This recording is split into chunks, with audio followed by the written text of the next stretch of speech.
Shall we give it a go, Göran? Okay, great. Well, as a director of the Doctoral School of Human Sciences at Free University of Brussels, the Vrije Universiteit van Brussel, we welcome you at the EUTOPIA Week 2021, hosted by Pompeu Fabra University in Barcelona. Unfortunately, I have to apologize our colleague Professor Carmen Perez Vidal from Barcelona, and I will replace her at the best I can. And I hope to meet each other in the next event, because this is it is the first event, but it will not be the final event. We are happy to participate in a special program organized by the Doctoral Schools of Humanities and in extension by the Doctoral Schools of Human Sciences of the EUTOPIA Universities, with a specific focus on career training and career plans when doing, but also when finishing a PhD. So the aim of this seminar is twofold. First, we will approach the issue of the impact of a PhD degree on the future careers and the needs and expectations that the degree fulfills once in the job market. And secondly, we will debate corporate and institutional views of the added value of the PhD degree for the organizations. Instead of introducing to you all programs and training that is running at our universities, we decided to give voice to the PhD holders who decided to make the switch from academia to the non-academic job market. So we are mainly interested in, and these are the questions that we put to the alumni, how did the PhD training help you in your professional career? And what are the hopes and fears for the future? And how does it support the transfer of knowledge from academia to society? Well, the program for this afternoon is as follows. We give first the floor to the PhD testimonials, and in a second part, we will discuss with the PhD alumni chaired by our colleague Göran Larsson from Gothenburg University, and followed by a discussion with the audience, with all of you.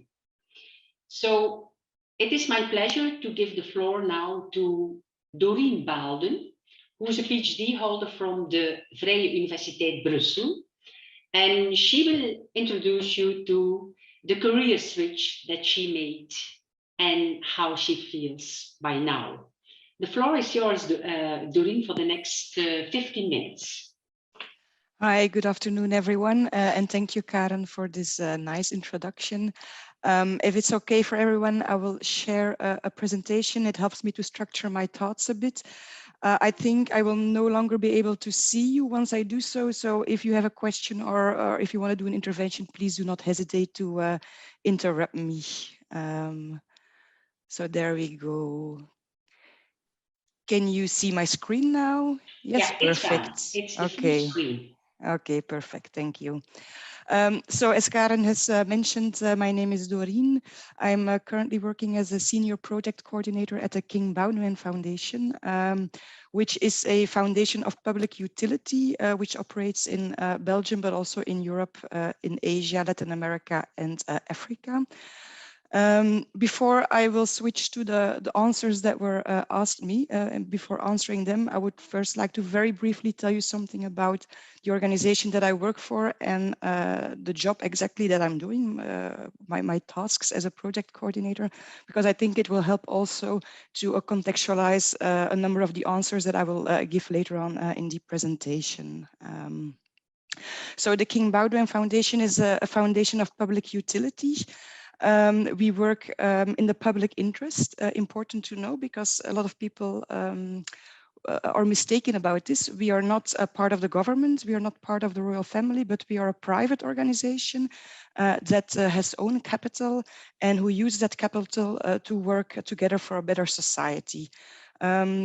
In order to do so, we work in 8 different programs. You can see these programs now on the screen, very diverse, as you can see. And me, myself, I work in 3 of those programs, namely teaching and the development of talents, also the program of climate, the environment and biodiversity, and then the program of social engagement. Each program is also subdivided in sub-programs, and each sub-program has a number of initiatives, projects, and so on. So as you can see, it's I work on very diverse topics, very diverse teams, which is very interesting. As a foundation, we use different methods in order to achieve our goals. I will also very briefly touch upon them because actually they describe very well what my job entails. Perhaps what we are known for best is the financial support. Foundations are known for the financial support that they offer, the grants. So part of my job exists in writing project proposals, in communicating them, in setting up juries, committees in order to select the proposals that we receive. I'm also responsible in order to make sure that every individual organization receives the grants that they have applied for and so on, which is a very interesting aspect of my job. But we do so much more at the foundation. We also work as a convener. We bring people together. We organize events, seminars, conferences, stakeholder assemblies, and so on to discuss social relevant themes and so on. We also mobilize citizens, so we raise awareness both for citizens but also for policymakers. So that's the advocacy part. We promote philanthropy, obviously, and perhaps something that is well, a bit more close to the audience that we have here today is we also do research. Although it's not really actually the research itself that we do, but we outsource research. So in my job, I regularly work with universities, higher education institutions, but also private sector actors that do research in order to collect relevant facts and figures. For instance, we recently outsourced a study to Ghent University to do a discourse analysis on climate controversies in order to see how the social debate on climate is developing in Belgium. That's just one example, but we do outsource a lot of studies, so I do work with the academic world quite often. Now, that is what I'm doing right now. How about my career before my current career, so my academic career? That started in 2005. So I graduated as a master's student in 2003. Then I traveled to Western Africa for a volunteer job for 1 year in 2004. And in 2005, I started working at Vrije Universiteit Brussel, more specifically at the research center SMIT, which stands for Studies on Media, Information and Telecommunication. I started working there as a junior researcher on a topic that actually didn't interest me so much, but I was interested in doing research. So for me, that was a way in into the academic world. And not long after that, there was an opportunity to participate in a research on communication strategies for HIV prevention in South Africa. And given my background and my experience in Africa, well, they asked me to participate in that research, which was really interesting. And that research eventually led to a PhD track, which then led to my PhD defense in 2013. After that, I remained 3 more years at the university as a postdoctoral researcher. And those 3 years were important to me in the sense that I contemplated a lot. Do I want to stay at the university? Do I want to change careers? Obviously, I love doing research. I also had very nice colleagues. I like the academic environment. It's a nice environment to work in. It's a very specific environment to work in. But also, as you all probably know, the postdoctoral world is also a very competitive world. You need to have a very good academic CV resume to, you know, if you write proposals to get the money granted to you, you have to publish, you have to do research, you have to do some teaching jobs as well. So it's not only competitive, it's hard work. And it is often, to my feeling, obviously I'm talking for myself, it's my point of view, it was also very often a very individual job. And I was eager to do more, well, to do a job that was a bit more a teamwork. And also I started to realize that actually I was quite good in coordinating projects and in valorizing academic results into tangible products, concrete products, or communication campaigns, or other kinds of things that are socially relevant as well, not only in academic circles, but outside of academic circles. And although that's also the mission of universities, often researchers lack the time to really invest a lot time in those kinds of activities. So finally, I decided to start looking for a new job. So I started job hunting, which was easy and difficult at the same time.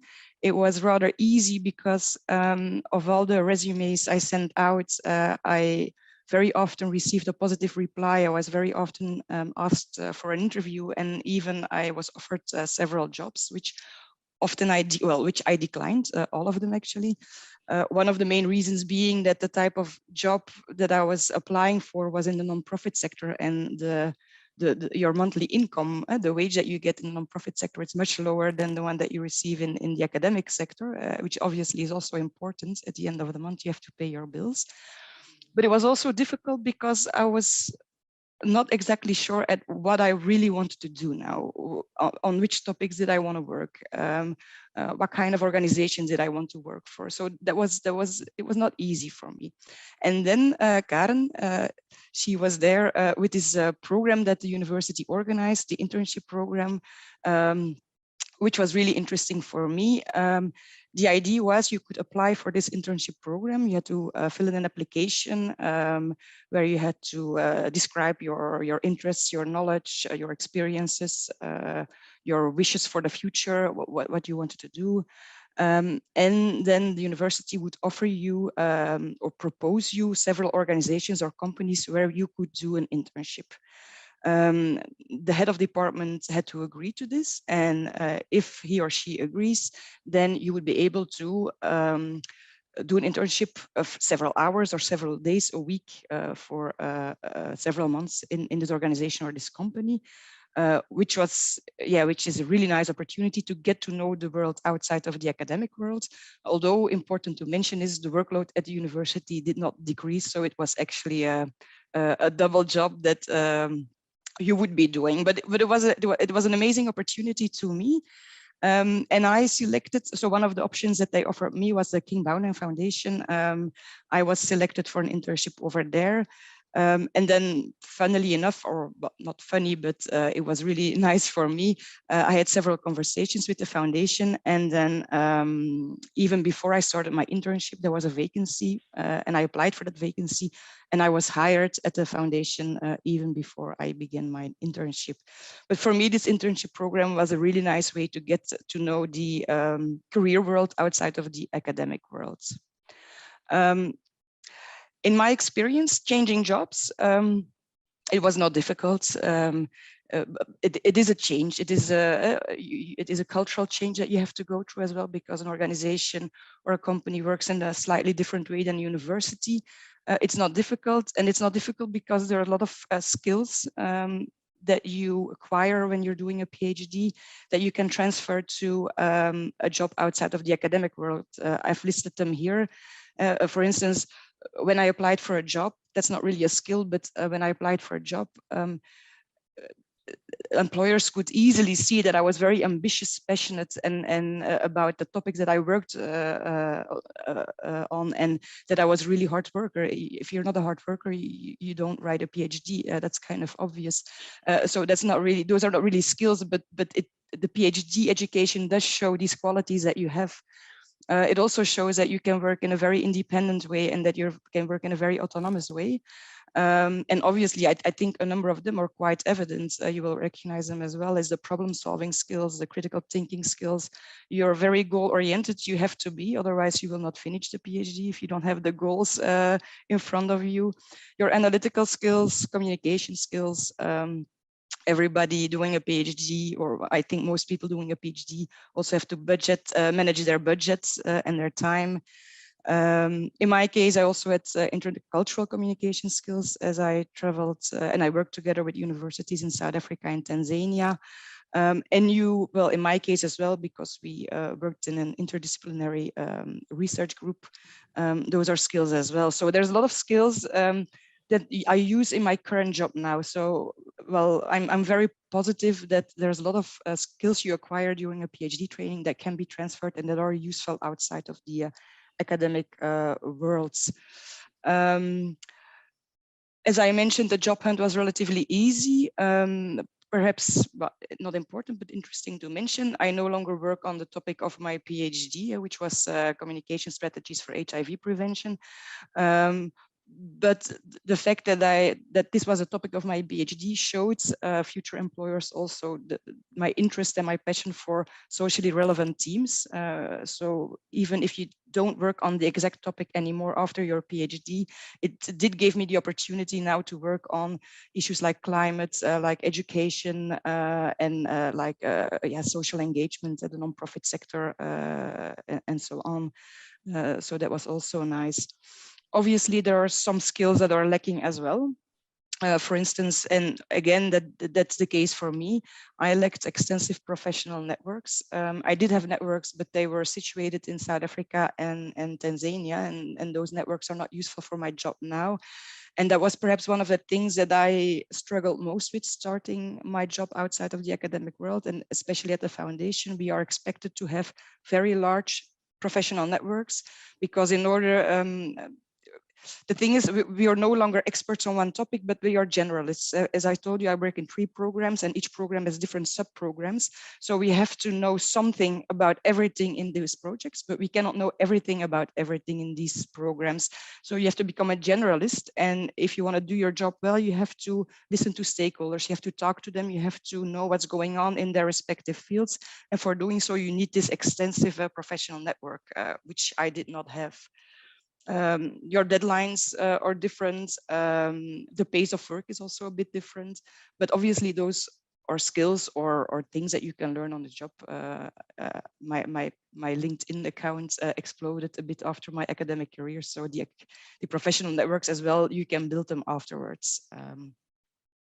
And another challenge was that for some jobs, I was overqualified. I wasn't. Sometimes I was not invited for an interview. I called them to ask them why, and they told me you're overqualified, and we're looking for people with a different kind of degree. But those were the minorities.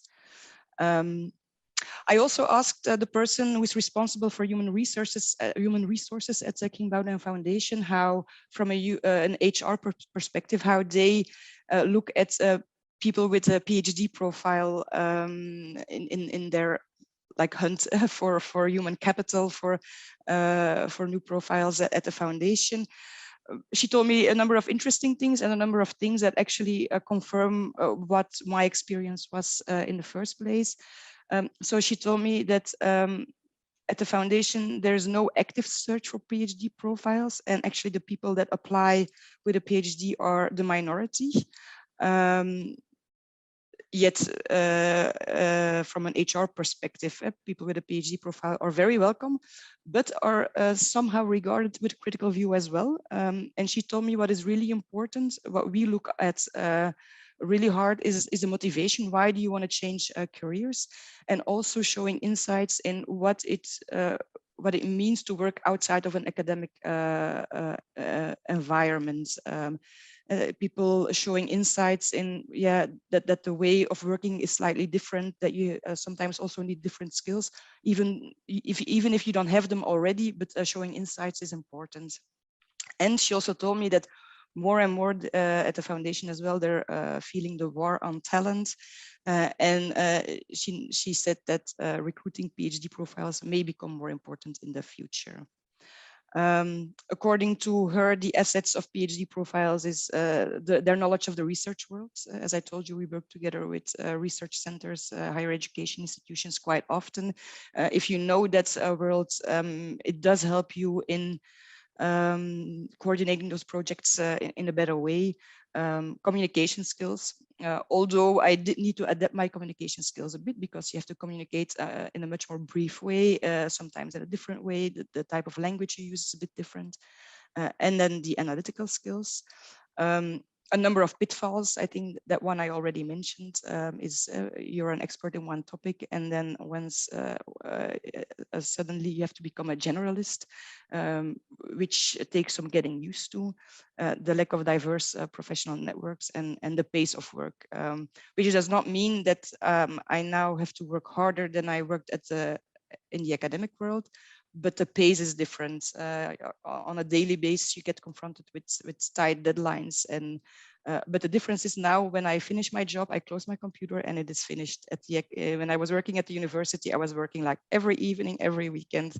Well, that's an asset of the non-academic world.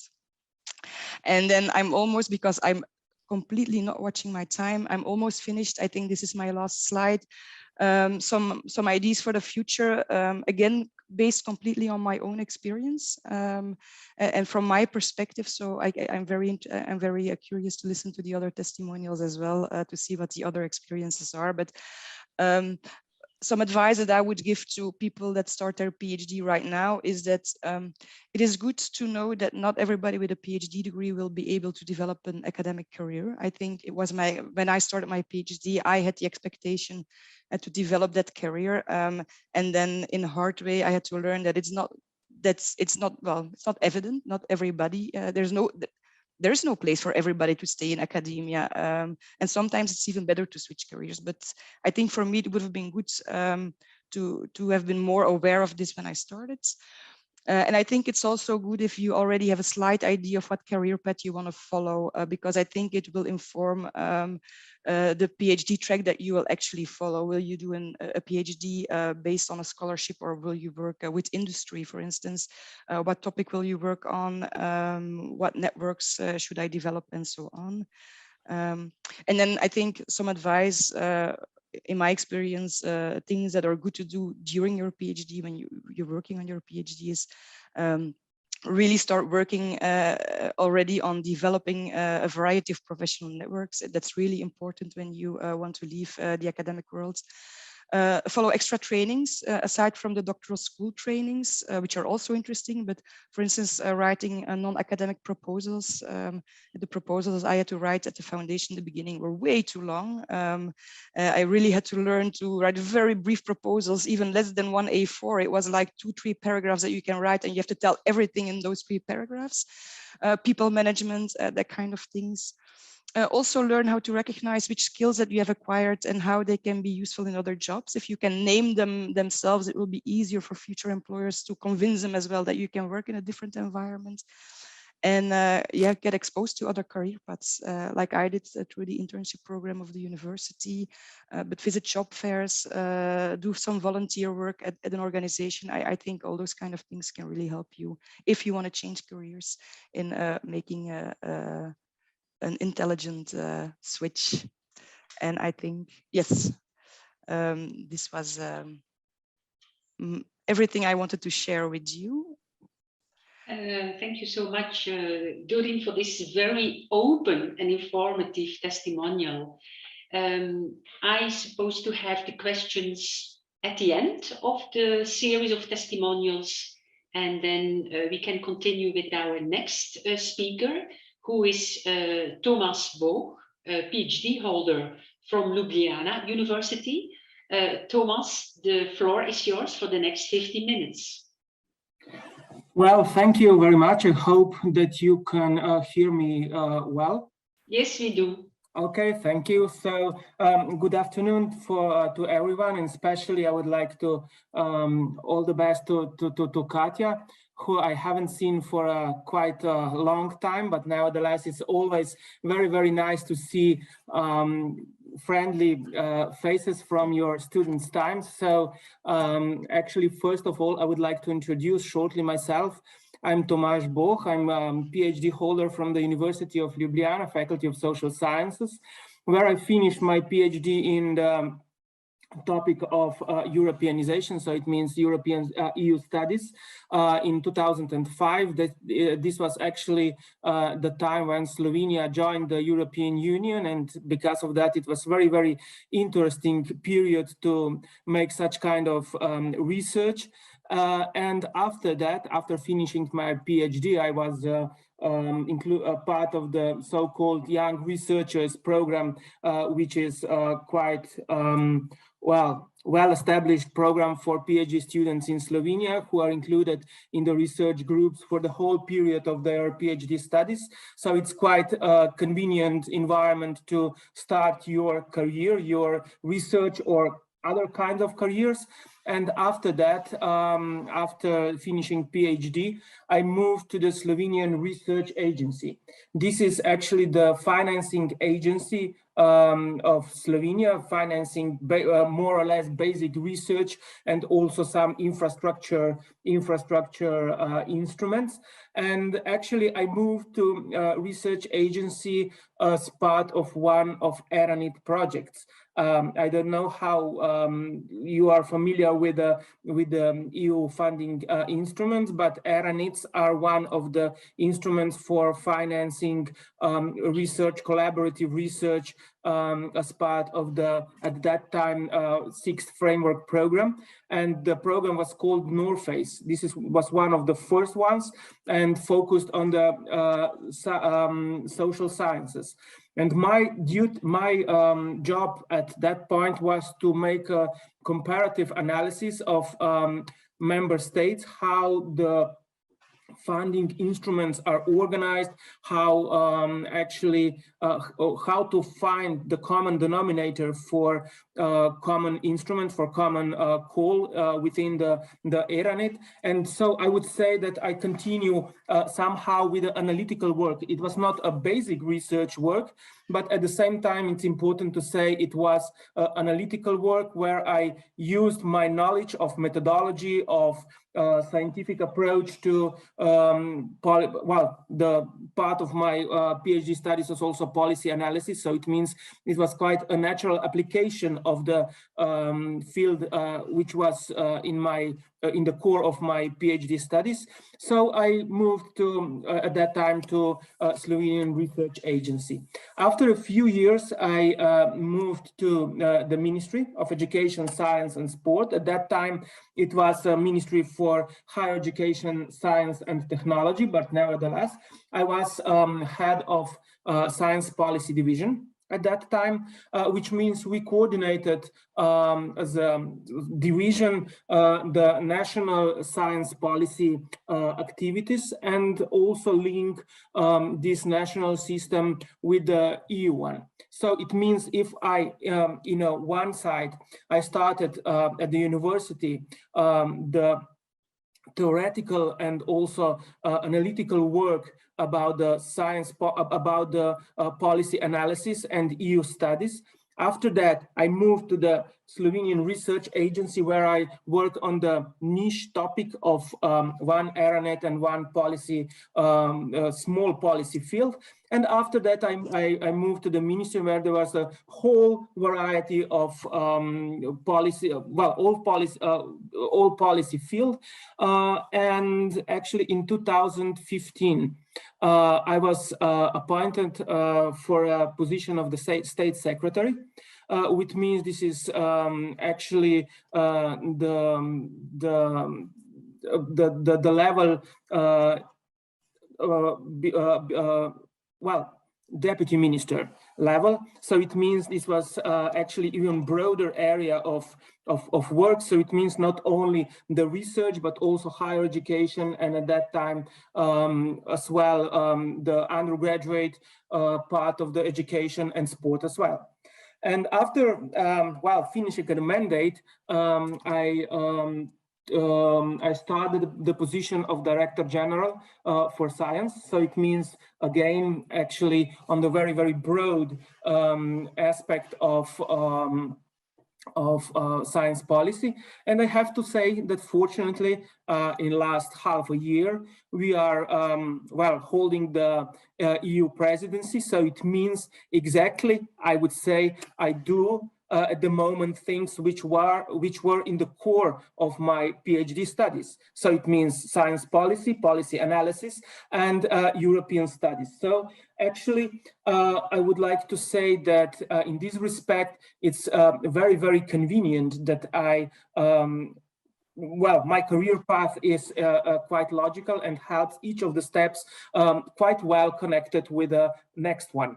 If you ask me if this was the plan how to organize my career, no, it was not.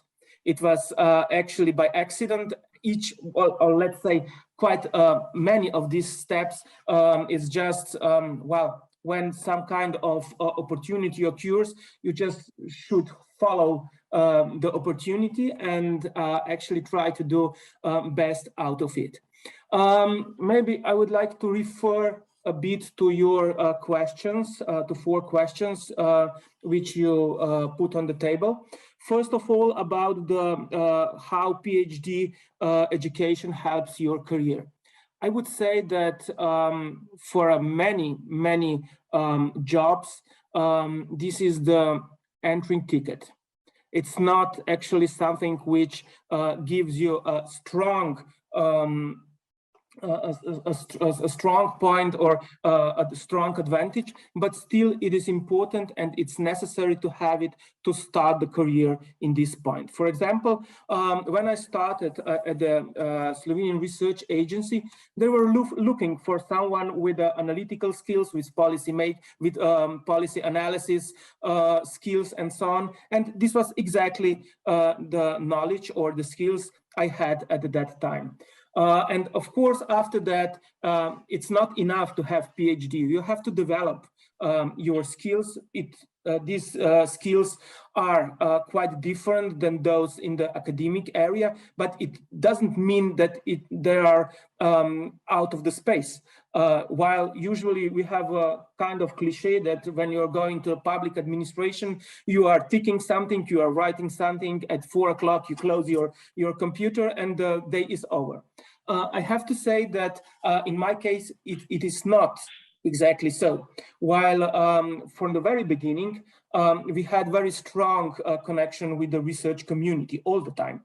So it means also in my first division for science policy and also now in the Directorate for Science, actually, I would say that about half or even more of colleagues are PhD holders from different fields, from natural sciences, engineering, and also to humanities. And actually, also, I would say that almost all our colleagues at the Directorate have had some kind of experience in academic sphere. So it means when you are working with researchers, when you're working in the field of science policy, you have a clue what's going on.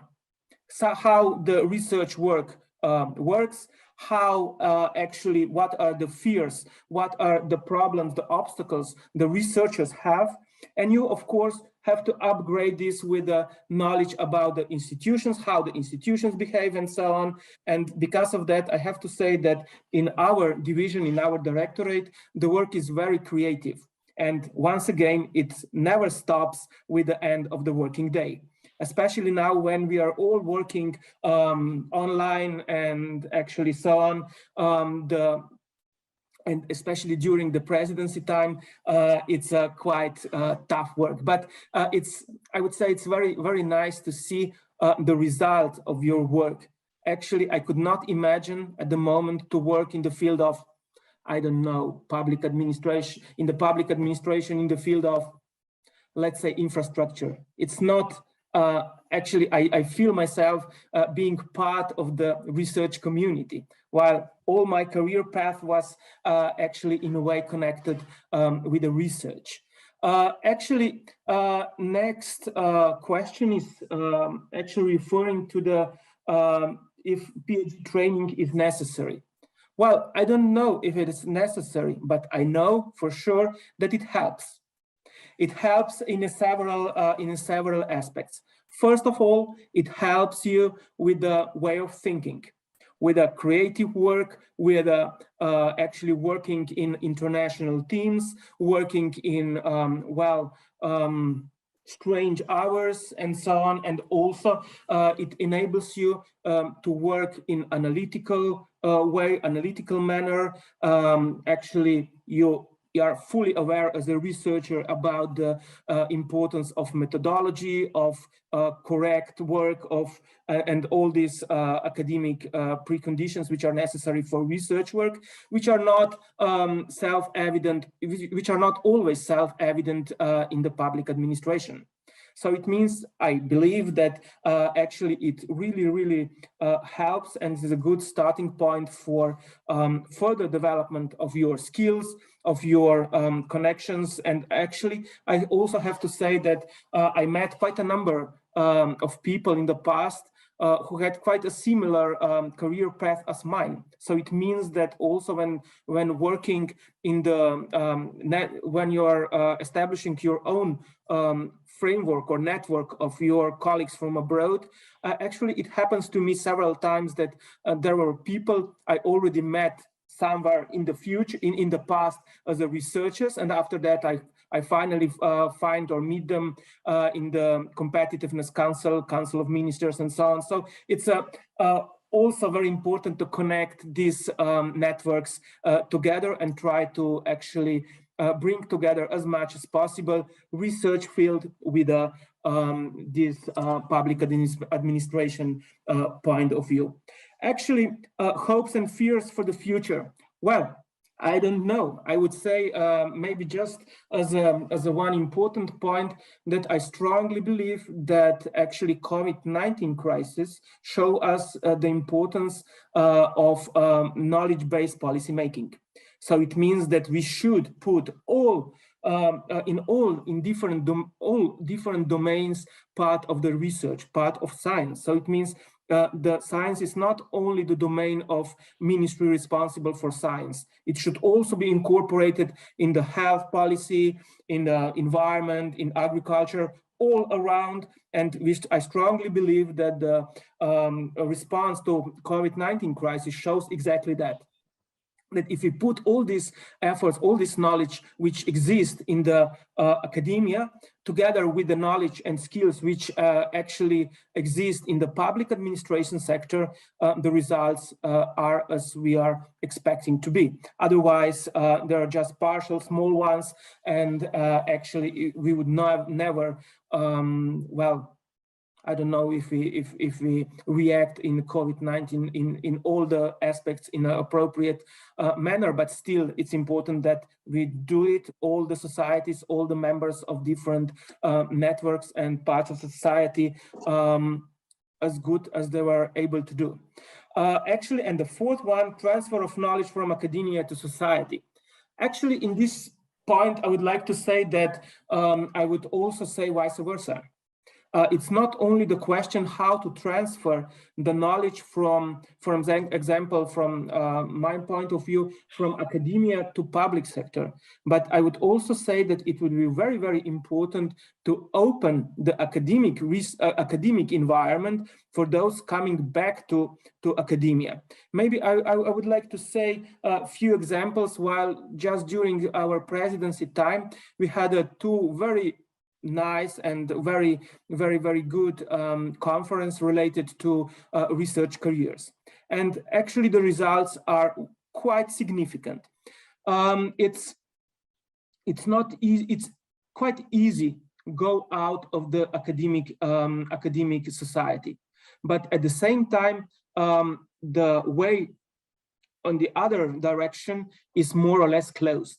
If you are out of the academia for several times, even you have a new knowledge. It's not only in the field of social sciences, but for example, in the engineering. If you're going out for several years of your laboratory to development department of a big company, actually you're almost out. It's not easy to come back to academia and transfer this kind of knowledge to students. So I would say that we should focus more and more in the variety of research career paths.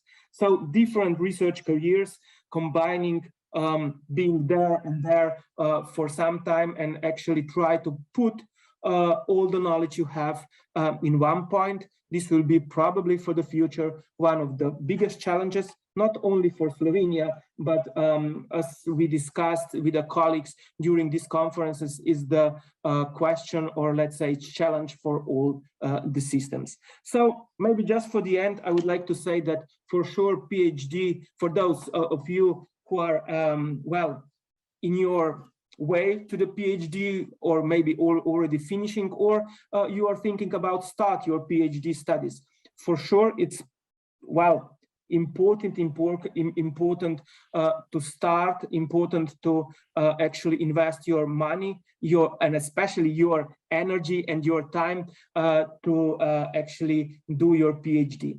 As my colleague before already said, of course, all of you will not make your own academic career.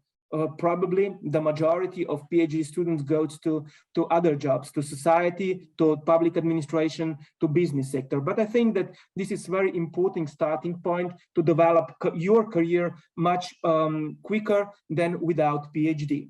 And maybe just the last thing I would like to say, all of us, all of you should follow opportunities. So you should think about the opportunities which are around you, and actually pick one which suits to be the best one. And if it's in academic career, it's okay. But if it's outside the academic sphere, it's okay as well.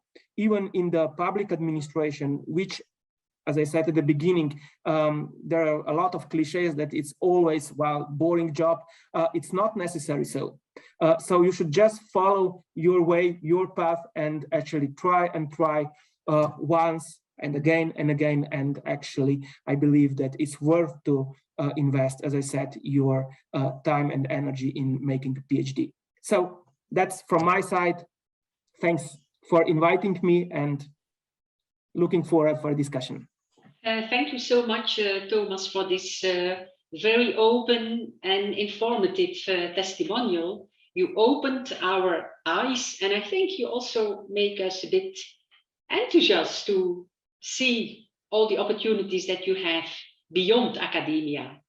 But before, I have already a couple of questions, but before we go to the discussion, I would like to announce Akram Zaatari, who's a PhD student at Cergy, Paris Université. I'm looking around if Akram is in the meeting. No, I think, sorry, it's François Pernaud from Cergy. I'm afraid that Akram is not here. He got back to Lebanon 1 week ago, and unfortunately I have no news since that, and to say the truth, I'm a bit afraid. So I sent him a lot of WhatsApp, of message and email. Well, even 5 minutes ago, and okay, that's bad news, François, but can you give us an idea what information he should have provided to us for this series? Or we can also open up the discussion if François is maybe could contribute to the discussion. Okay, that's great. Then it leaves more time. It's a pity for the PhD student Akram Zaatari, and I hope he's doing well. But I hope there will be another opportunity for in another meeting, a following up meeting, to have him in the meeting and to tell his story and to share his testimonials with us. So it leaves a bit more time for the discussion. And I first will give the floor to the chair of the discussion, Göran Larsson, to start discussing the two testimonials we had, and then later on to open for the audience. So thank you, Göran. Thank you very much, Karen. My name is Göran Larsson, and I'm the Deputy Dean of the Faculty of Humanities, University of Gothenburg. And first of all, thank you for all the wonderful presentations, and I'm so glad to see both old and new friends. And we also should say something that Katja, Karen, Francois, Jenny, and Carmen and I have tried to create a platform for how to develop the EUTOPIA aspect in regard to social science and also humanity, the studies at the faculties of humanities. And it's also interesting to see that our universities are organized in different ways. But just before we open the discussion, one thing that we are trying to promote is now a platform for PhD courses at PhD candidates at all the European or the EUTOPIA universities. And now we also have new friends within the EUTOPIA network from Portugal and from Romania and from Germany and from Italy. So we will try to come up with a platform for courses that it doesn't matter if you are a PhD at one university and if you would like to participate in another PhD training. So this is also a part of this networking we are trying to do. So if you have any input on this, that would also be wonderful, or ideas about how to make the best use of EUTOPIA as possible. So thank you for that. And Dorien and Tomaž, wonderful presentations. And I think that there are many things that we could start with. First of all, I think that you have some commonalities. Even though you are in different countries and maybe you have never met before, I think you have some personal traits that maybe would be interesting to look into more closely without doing psychoanalysis or something like that. But I think that you are both expressing a very flexible attitude. You are persons that tend to see opportunities and possibilities and this flexibility. Have you thought about that? And because if I understand you, Tomaž, for example, correctly, if you are less flexible, you will for sure make your life more complicated and harder. And how do you perceive yourself to be flexible when it comes to you had one idea, Dorien, for your thesis, and then you completely left it and did something else? Well, it's always the question whether the life will be more or less complicated with more or less flexibility. Actually, especially when talking about my current job, actually without flexibility, probably I will be the part of the public administration, which we understand in our cliches. And actually, now I will be about 1 hour and something out of my office. But actually, I think that this is not the thing I would like to follow in my career. But it's not only the question of career that I will be so selfish that I want to do something because of myself. Actually, I believe, and I strongly believe, that, as I said at the beginning, or somewhere in between, that a lot of my colleagues at the directorate had some kind of experience in the research community. So they are also, all of them, very enthusiastic about that. We are also, as a unit responsible for framework programs, NCP National Contact Point for Horizon Europe or Horizon 2020 are also part of our directorate. So it means it's a great satisfaction when you see that actually the things which we are working on actually have results, not at our ministry, but also around in the research community. So I think that in this respect, we have to be very flexible. We have to actually try to help also some individuals or solving individual problems of the institutions, and try to not to be bureaucratic. And I believe that in our directorate it works well. And this is, as I said, one of the real satisfaction.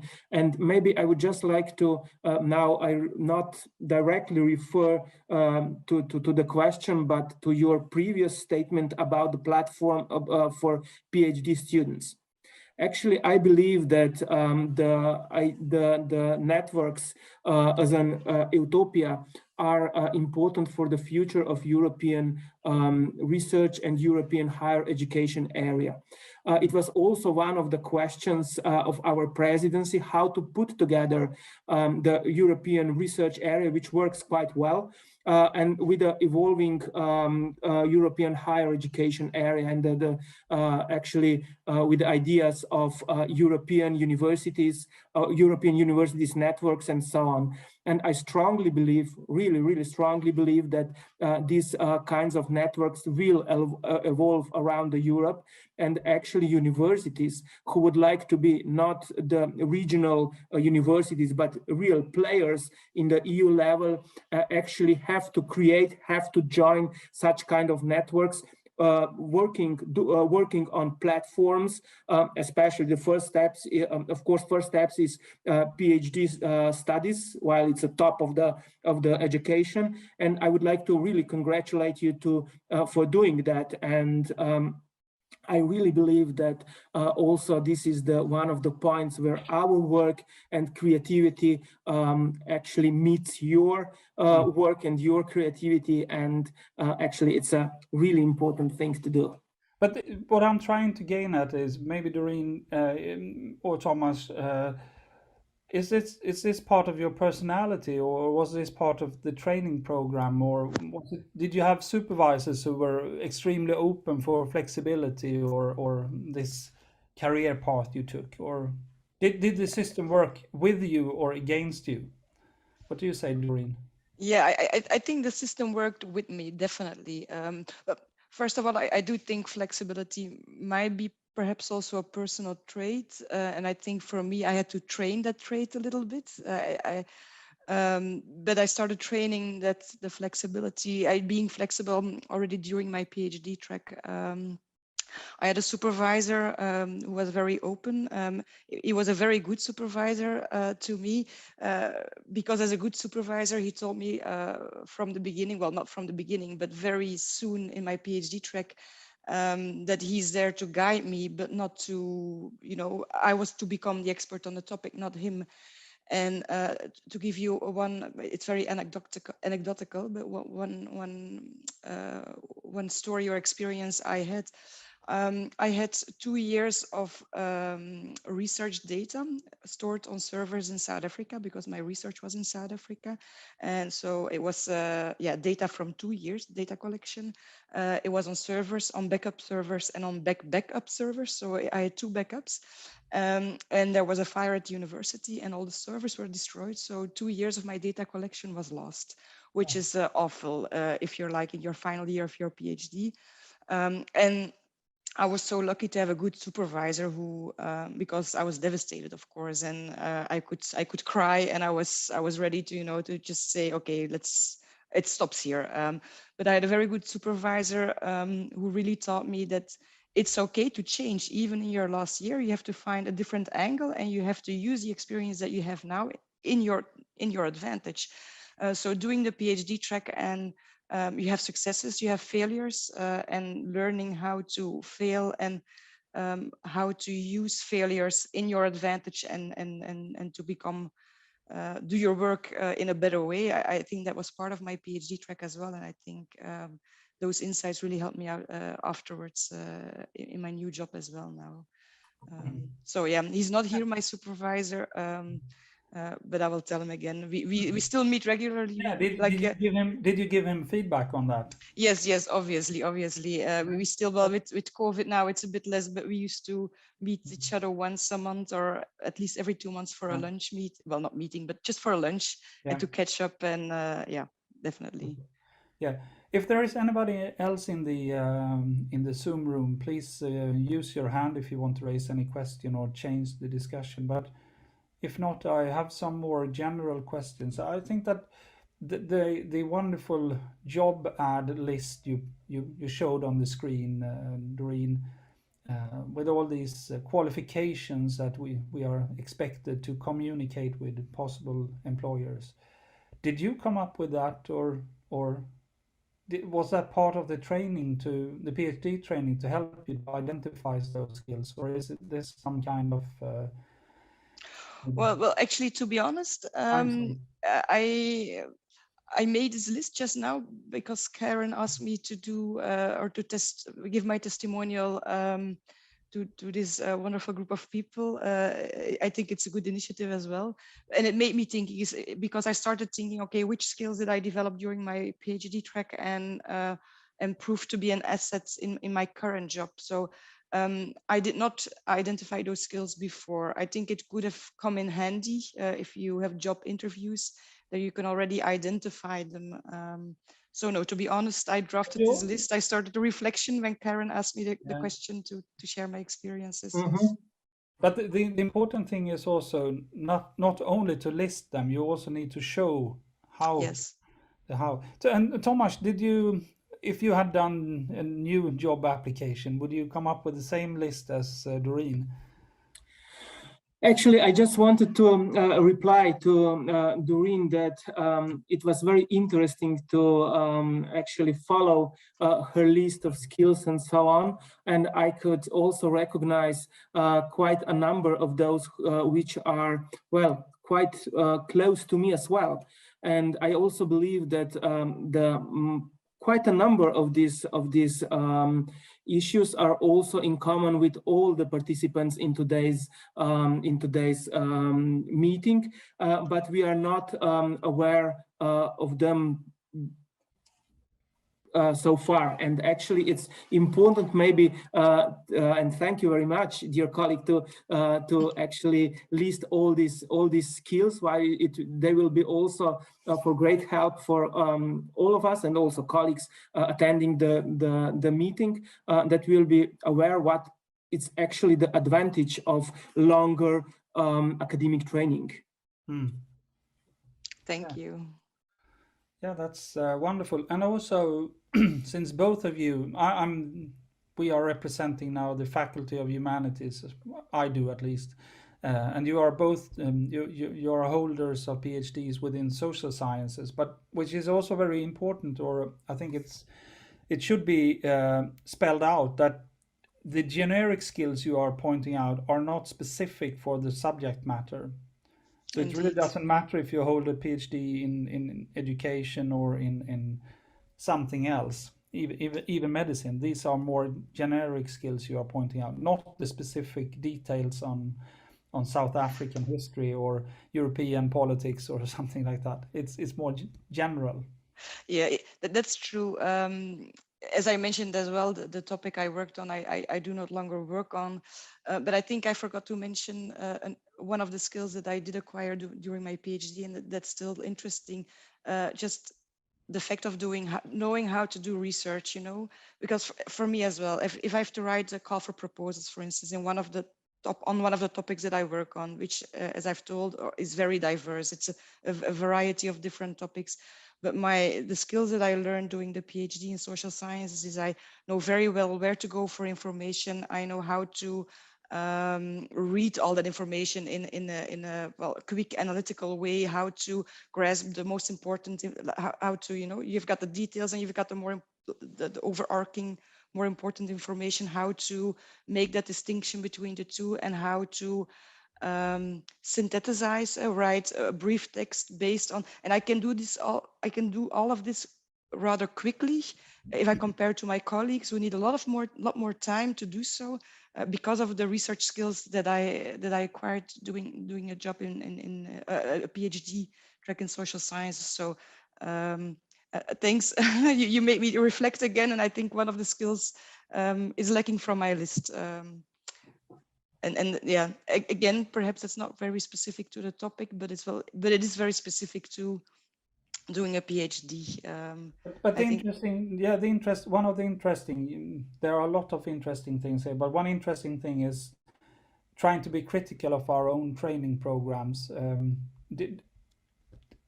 did the PhD program learn you to identify those skills, or how can we improve the PhD training, so to speak, to be very honest?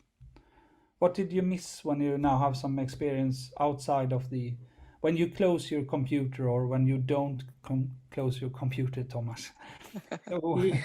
Well, actually, first of all, I would like to say, actually, there should be more connections with the world outside the academia. For example, if you ask me, in the field of my PhD, when I was working on my PhD, I studied everything about the EU policy process, about the adoption of the EU documents.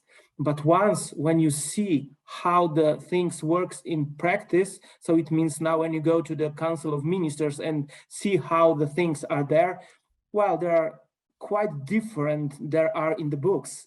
So it means that it would be very, very good actually somehow to combine also the supervisors, maybe in some fields where this is possible, to maybe even have someone from practice and other one from academic environment, and to put these two things together. While I believe that only in the crossroads of these two things are actually the right ideas. Otherwise, we are, well, let's say, leaving one by another and said, oh, those people from academia, they don't know anything about the practice. And those from academia said, oh, there are only the things doing as a daily routine. There is nothing analytical, academic, and academic within their work. So it means I would change this thing, put more in-depth information and in-depth knowledge about the real processes which are going on. Yeah, I agree. I think that's a very good point you make. But can also the practitioners learn something from the university, or were your knowledge downgraded when you went into the job market, or, as some academics say, turned to the dark side? Was it downgraded? All these footnotes and reference system and critical thinking and an urge to promote certain theoretical perspectives and so forth. How was it received, your knowledge? Well, actually, from my point of view, I would say that, of course, there is a different angle. Of course, there is actually in the practice in outside academia, there is no need, or let's say there is not preferred some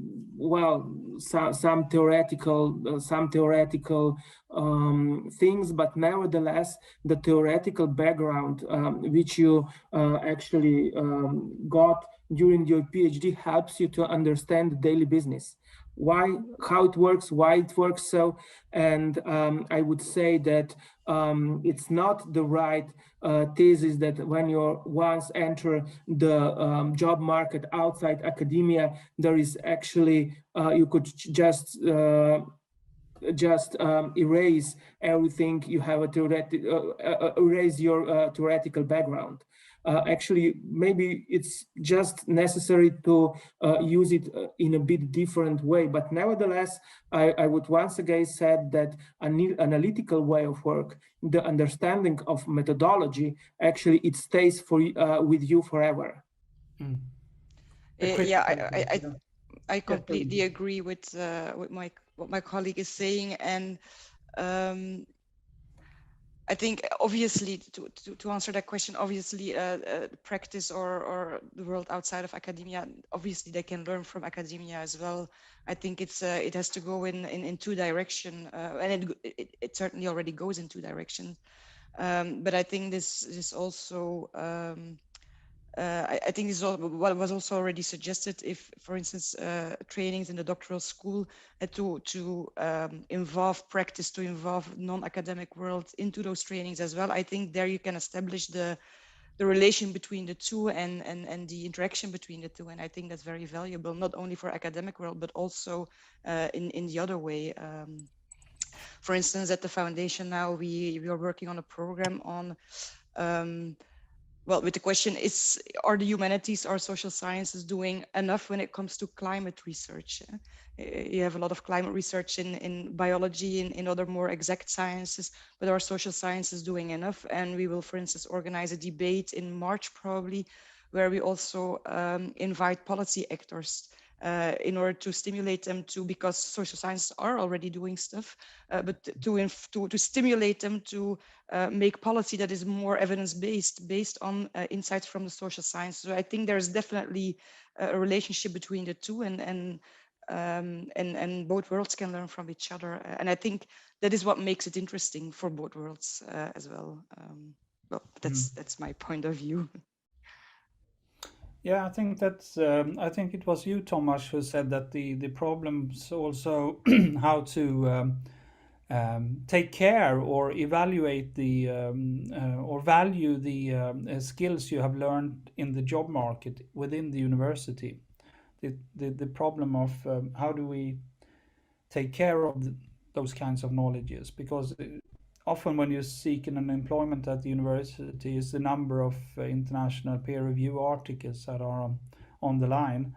So so we have also, at least at my university, we are working very hard with those kinds of questions. On the one hand, we need the competences that you have, but to find the match between those two worlds, it's a matter of translation, I would say, between different worlds. Well, maybe in this point, I would like to add that there are also quite a number of processes going on at the moment related to the evaluation of the research work, or let's say the research results, and actually also in the policy level in supporting when discussing the systems. Actually, it's more and more important the open science question. So it means that we are going away from the H index and actually from citations and from monographs, but try also to evaluate the real impacts on society, on other parts of other fields of research and so on. So actually to have an impact of this research. And maybe when we are talking about the social sciences and humanities, it's actually not so easy to measure the impact as in, for example, in engineering, when you have a patent or trademark or something, and actually you could evaluate and count all of this, but it's much broader. It's a question of impact on society. For example, I would like to go back to the COVID-19 situation. If you ask, if you look at the problem from the medicine point of view or pharma point of view, everything was solved. The vaccine was developed and everything should be okay. But we can see that in the society, there are many other problems which are beyond the single fact of vaccine. And this is the question of social sciences and humanities. And if social sciences and humanities fail, and in the environments where social sciences and humanities failed actually to do this job, the result is not optimal one. And actually, I do not open the question whether they failed to do the job or they were not allowed to do the job. It's another point of view, not included in the job, but nevertheless, the fact is the same. If there is no overlapping between those inventing something and those helping to implement the solutions in the society, we have a critical problem.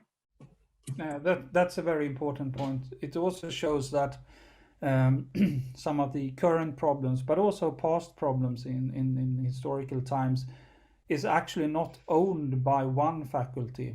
It is the necessity of cooperating across the borders. As you say, COVID is from a medical point of view, but there is also other aspects like legal aspects and behavior. And it's the same when it comes like a wicked problem like a climate crisis. It's the same there. So on that note, I also think that this is a very nice way of reconnecting for us to the international alumni, and it is. We also hope we who organize this event, that this is also an opportunity for you to reconnect with your home universities or alma mater universities in a sense. So that's also a way of like strengthening the connections, because to find some common ground is very important. Maybe is there any other questions or comments that I would like to encourage the PhD candidates within Utopia to? Do you have any thoughts or ideas or worries and or things you would like to now to take the opportunity? I can see that Shard, you are in my screen and you're from my university, so I point this question to you. This is not so fair, but do you have any thoughts, Shard, on this maybe? Oh dear, yeah. Well, yeah, thoughts I have, not really questions, but I'd just like to say that I think it's really amazing that I mean, the different PhD programs can be very different, right? That they are very diverse. I mean, I'm doing a PhD in logic now, but you can also do a PhD in chemistry, and that's a totally different environment, a totally different way of thinking and way of doing research. What I think is amazing is that despite all this diversity and all these differences, in the end, you end up with the same set of skills, basically. And I think that that's quite remarkable in also what Tomaž said, that he's meeting PhDs from a very varied range of fields. Yeah, that is one thing that surprises me a bit, but it surprises me in a very satisfying way. Yeah, that's all I have to share, really. Thank you. If I push you a little bit. Oh yeah, please push me up. If or somebody else in the room here, how should we take care of or how should we maybe use the word capitalize on the learnings we have heard from Dorien and from Tomaž? How should we, Karen or Francois or Jen or anybody else in the room, how should we, what can we learn from this? Karen? Well, as a director of a doctoral training at the University of Brussels, I'm always interested how to motivate and how to support young researchers.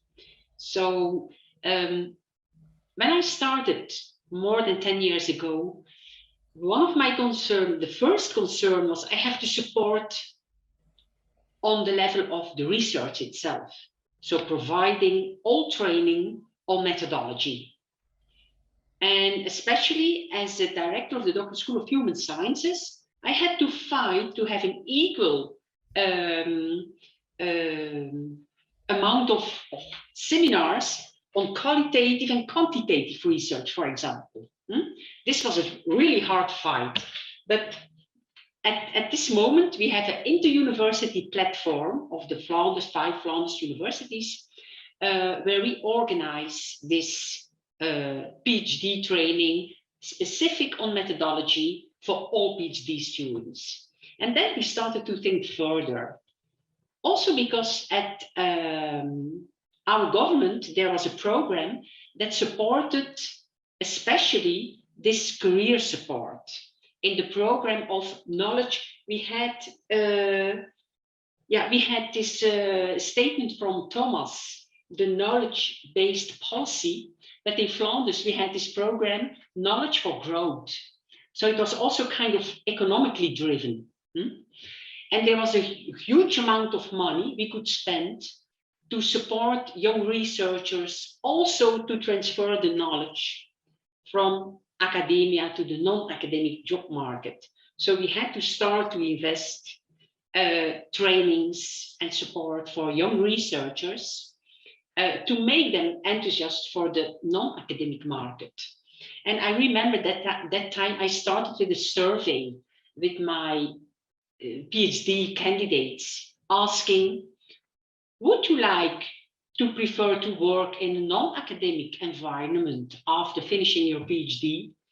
And 80 80% said, well, I would like to stay at academia. But reality is the inverse. It's about 12 up to 20% of PhD holders who stay at university, depending on the department, depending on the faculty. So it's quite difficult to start to motivate young researchers to think about what they are going to do after finishing the PhD. And now we start really, as also suggested by Dorien and Tomaž, to start at the really first stage of the introduction, the welcome to the doctoral school, the welcome to the PhD training, to the PhD career, saying that, well, this is the reality. But doing a PhD and having a PhD is such a great value that is also so important for the non-academic job market. But one of my concerns was how to implement, because young researchers doing a PhD is quite hard. It's like doing sport at the top level. So as Dorien said, I was working all day, all night, all weekends. And that is what most of the academics are doing. So doing a PhD is a hard job. And I was a bit puzzled. How do we have to implement all these additional courses? Because also now we have additional courses on ethics, on scientific integrity, on data management plan, project making, and so on, open access, and so on. Many, many courses they have to take. So do we have to make it also mandatory that they have to take courses on transferable skills and so on, which at a certain level we did at my university.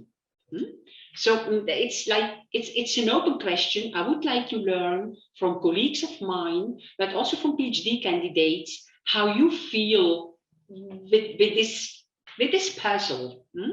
So to my opinion, I also always defended that I, as a director, I wanted to offer trainings, but never to make it mandatory. But maybe I'm wrong.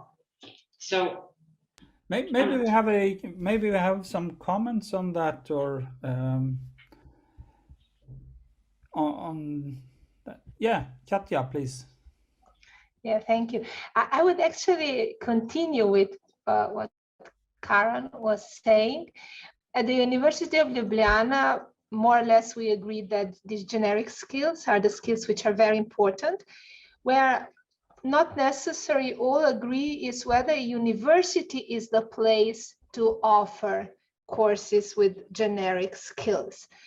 And I'm more on the side of those people who think, yes, it is the place at all levels of study, including the PhD study. And actually at the University of Ljubljana, the doctoral school of the University of Ljubljana somehow identified that need and offers some courses to students.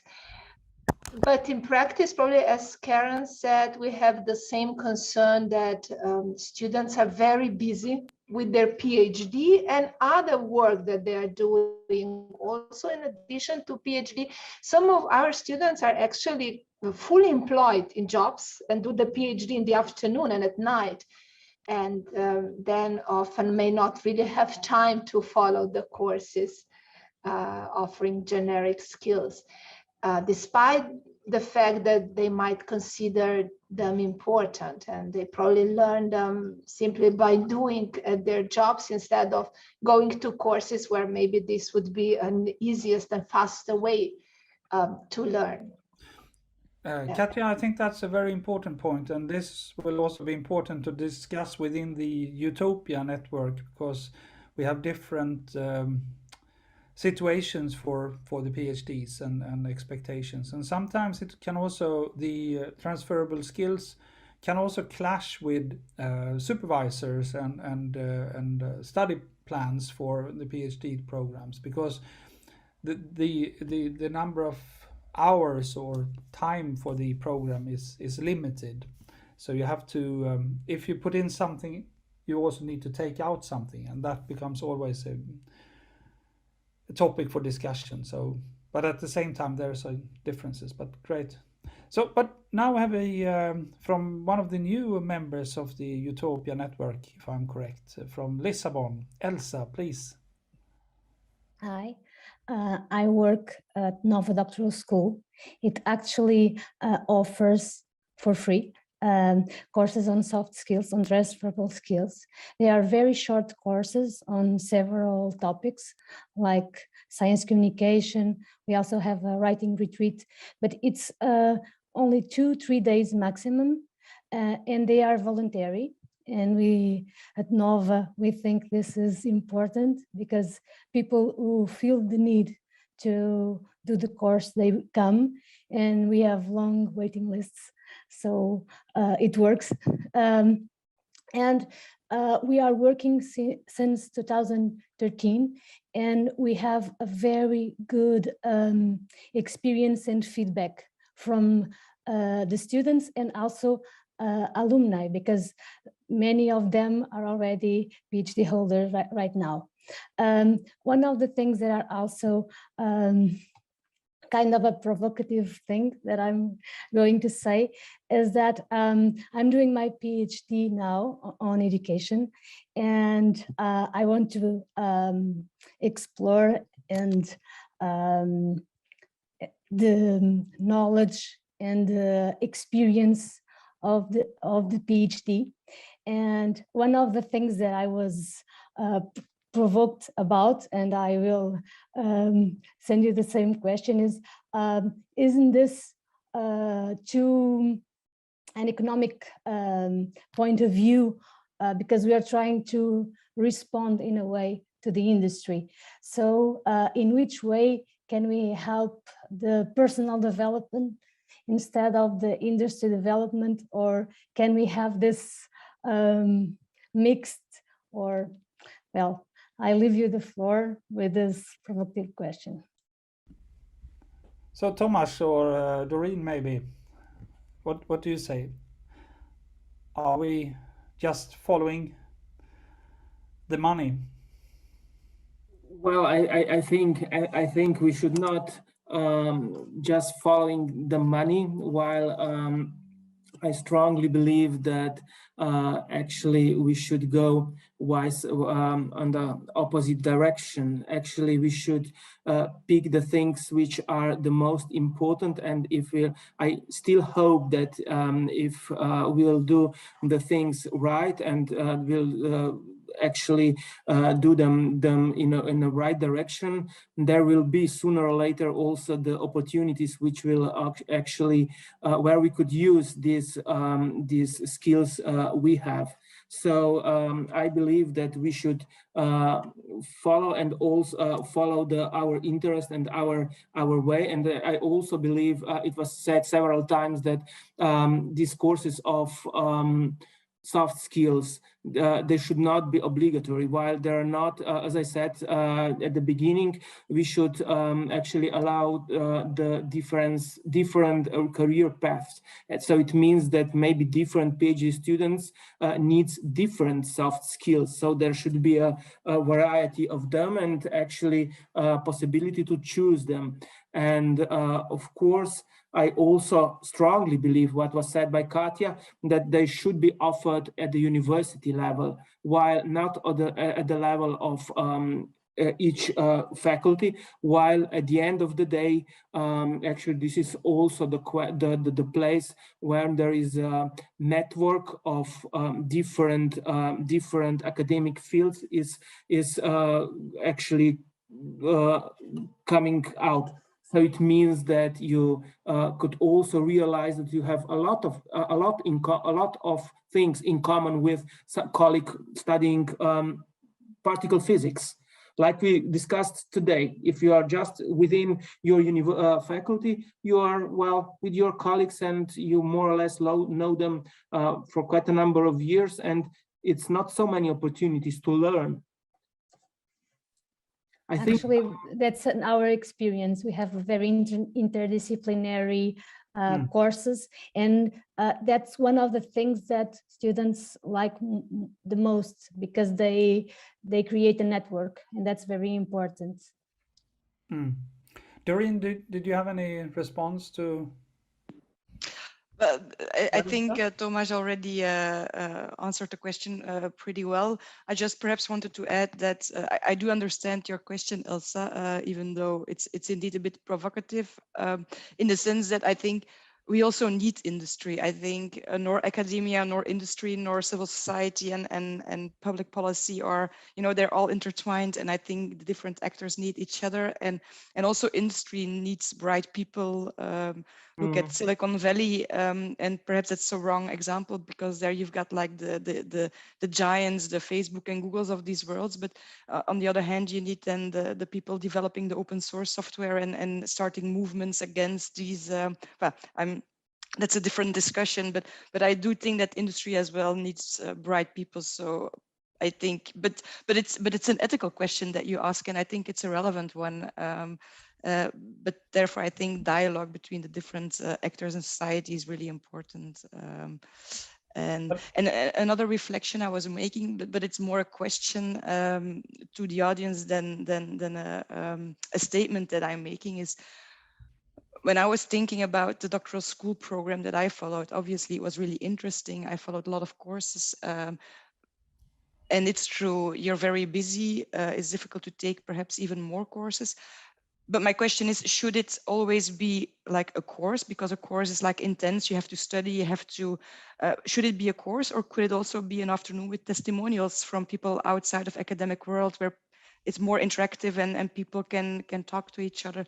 Perhaps that's another way of giving content to a program for PhD students instead of bringing another course yet again, which is perhaps a bit more light, the light version, the light interactive version. It's just a question. No, I think it's actually the aim and goal of this whole meeting, to have that kind of opportunity to come together and learn things. We are now slowly running out of time, but I think that one thing that is returning to my question about personal traits, I think that's important because one of the most important skills in academia is curiosity, that you need to be open-minded, and that is also the tension between being a specialist or being a generalist, so to speak. If you are flexible in your mind and are open for seeing opportunities and possibilities, and that is maybe, in a certain sense, it is a kind of personal trait, I believe, but at the same time we can also develop those kinds of skills. Elsa, I think we are running out of time now, and I'm also happy to say that Akram is online, and that you, Akram, you're good to hear from you, and we will have new opportunities to have another seminar in the future. But Karen, please close the session, please. So thank you very much. Okay, so I think for the first event that we organized and specific on the topic of career training and also the career plan, I was very happy to have Dorien Baelden and Tomaž Boh with this open and very informative testimonials. So I hope to see you all for the near future, and we keep you informed about new initiatives that we will take. Also, thanks to Göran, Larsson for chairing the discussion. So I wish you all a good evening, and I hope to see you soon again. Bye-bye. Thank you very much. Take care and stay safe. Bye-bye. Bye-bye. Thank you. Thank you. Bye. Bye. Thank you. Bye.